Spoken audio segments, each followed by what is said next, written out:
Nina Medved, pesnica, slamerka, kulturna producentka, fotografinja.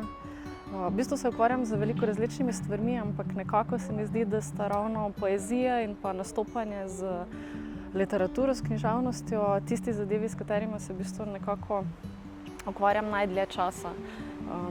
Tam okoli recimo pol mojega življenja ali pa še dlje. In zanimivo mi je, da sta v bistvu to zadeve, ki sta si na nek način zelo nasprotujoči si. Poezija kot nek prostor samote ali pa ne samote, biti samim seboj, za katerega potrebuješ mir, za trenutek se odmakniti od drugih, zato da lahko v sebi zatipaš prave besede in ideje, za katere je recimo Židovski trg, na katerem smo danes, tako kar primerno mesto, in po drugi strani nastopanje, ki zahteva drugega, ki zahteva, da je nekdo tam, ki gleda in sprejema, kar mu podaja.